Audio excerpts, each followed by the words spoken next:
ఇది మసాలా వడలు వేసుకున్న ఆయిల్ అండి, 3 గరిటెలు వేసుకుంటున్నాను.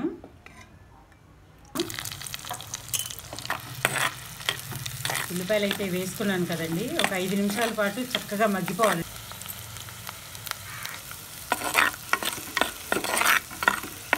పులుసు పోసుకుంటున్నాను. ఇప్పుడు చిక్కగా పులుసు అయితే సగం ఉడికిందండి, చాలు కదండి, అందుకని సగం ఉడకంగానే వేసుకోవాలి.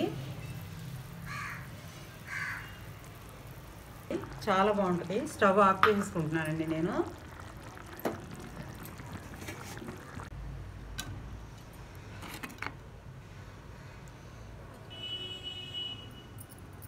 అందరికీ నమస్కారం అండి. ఎలా ఉన్నారు? అందరూ బాగున్నారా? అందరూ బాగుండాలని కోరుకుంటున్నాం అండి. ఈరోజు మా అత్తయ్య గారు వచ్చి మసాలా వడలు పులుసు చేశారండి. రండి చూపిస్తాను. ఇదిగోండి, ఈ వడల రెసిపీ ఈ మసాలా వడల రెసిపీ పులుసు అనేది మీకు మొత్తం వీడియో స్కిప్ చేయకుండా చూడండి. స్కిప్ చేయకుండా ఫుల్గా చూడండి. చూసి లైక్ చేసి షేర్ చేసి సబ్స్క్రైబ్ చేయండి ఫ్రెండ్స్.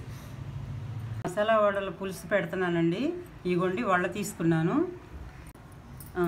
ఉల్లిపాయలు 2 ఉల్లిపాయలు పెద్ద సైజు, పచ్చిమిరకాయలు ఒక 5, అల్లం వెల్లుల్లిపాయ పేస్టు, కొంచెం కొత్తిమీర, 2 చెంచాలు ఉప్పు, చెంచాన్నర కారం, 1/2 చెంచా పసుపు, నిమ్మకాయ సైజు అంత చింతపండు నానబెట్టుకున్నానండి నేను. ఇదిగోండి, ఇప్పుడు పులుసు ఎలా చేయాలో నేను చూపిస్తానండి. ఇప్పుడు ఫ్రెండ్స్, ఈ మసాలా వడ రెసిపీ అయితే నేను ఆల్రెడీ మా ఛానల్లో అప్లోడ్ చేశాను ఫ్రెండ్స్. మీకు ఎవరికైనా కావాలంటే మా ఛానల్లోకి వచ్చి చూడండి ఫ్రెండ్స్, మీకు అర్థమవుతుంది మేము ఎలా రెడీ చేసుకున్నామో. ఓకేనా ఫ్రెండ్స్? ఇప్పుడు ఇంకా ఎవరైనా తెలియని వాళ్ళు ఉంటే కనుక ఈ రెసిపీ కామెంట్ బాక్స్లో పెడతాను ఫ్రెండ్స్, మీరైతే చూడండి. ఇప్పుడు మనం కర్రీ రెడీ చేసుకుందాం ఫ్రెండ్స్, వచ్చేయండి.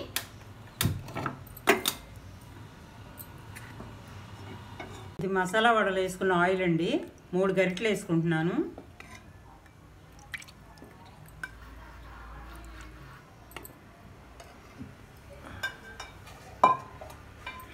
నూనె అయితే వేడెక్కిందండి. ఉల్లిపాయలు వేసుకున్నాం.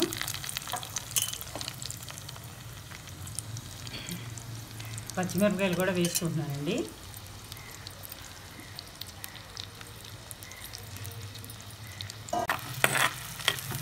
ఉల్లిపాయలు అయితే వేసుకున్నాను కదండి, ఒక 5 నిమిషాల పాటు చక్కగా మగ్గిపోవాలండి. బ్రౌన్ కలర్ వచ్చేంత వరకు కూడా మగ్గాలి.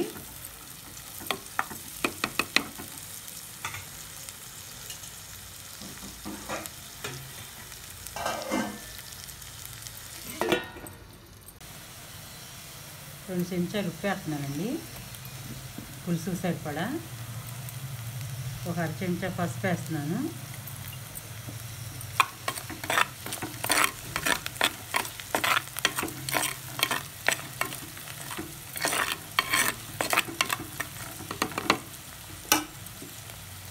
అల్లం వెల్లుల్లిపాయ పేస్ట్ కొంచెం వేసుకుంటున్నాను.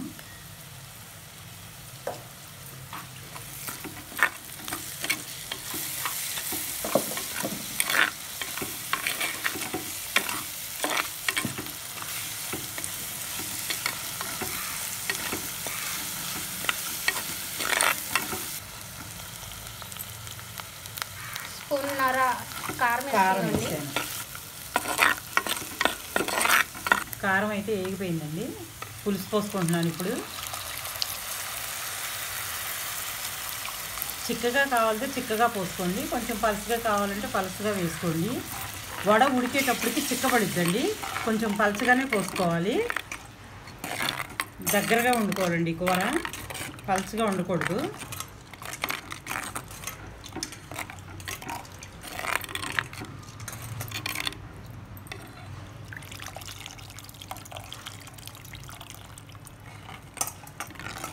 మంట మీడియం సైజులో పెట్టుకొని పులుసు అనేది ఉడకాలండి. కొంచెం ఉడికిన తర్వాత అప్పుడు వడలు వేసుకుందాం.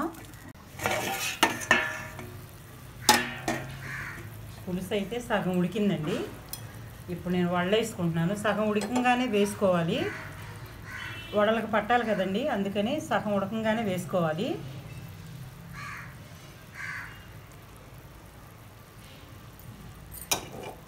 పులుసు సరిపడా వడలు వేసుకున్నానండి నేను. మళ్ళీ మూత పెట్టుకుందాం. వడలేసానండి, అది వేయంగానే విడిలిపోతాయి, కలపకూడదు. ఒక 5 నిమిషాల తర్వాత కలుపుకోవాలి. ఇదిగో చూడండి, మనం పులుసులో వేయంగానే కలపకూడదు, ఒక 5 నిమిషాల తర్వాత కలుపుకోవాలి. ఇదిగోండి ఇట్లా చూసారా, ఇలాగా పులుసు పట్టేలాగా వెంటనే కలిపితే ఇరిగిపోతాయి వడలో. ఇలా నిదానంగా ఇలా తిరగేసుకోవాలి. రైస్లోకి చాలా బాగుంటుందండి ఈ రెసిపీ అనేది. ఒకసారి వండుకొని చూసి మీరు కామెంట్ చేయండి, బాగుంటుందో లేదో మీకే అర్థమవుతుంది. చాలా కమ్మగా ఉంటుందండి ఈ కూర చేసుకుంటే. కూర అయితే ఉడికిపోయిందండి. ఇదిగోండి ఆయిల్ అంతా పైకి వచ్చింది. ఇప్పుడు నేను కొత్తిమీర వేసుకుంటున్నాను. ఇలా చిక్కగా ఉడికితేనే బాగుంటుందండి, చేపల కూరలాగా. చేపల కూర తిన్నట్టు ఉంటుంది, చాలా బాగుంటుంది. స్టవ్ ఆఫ్ చేసుకుంటున్నానండి నేను.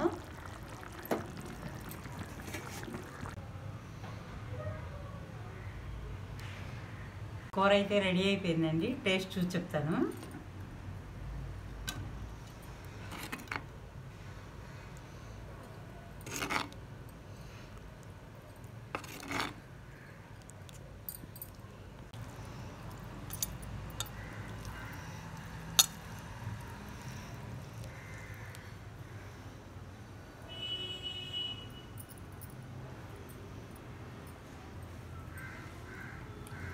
చాలా బాగుంది ఫ్రెండ్స్, చేపల కూర కన్నా టేస్ట్గా ఉంది, చాలా బాగుంది.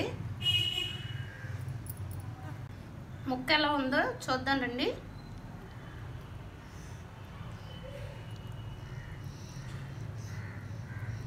ముక్క అయితే ఉడికిందండి.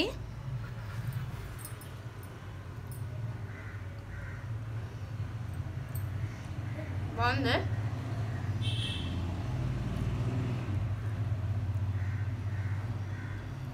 చాలా బాగుంది ఫ్రెండ్స్.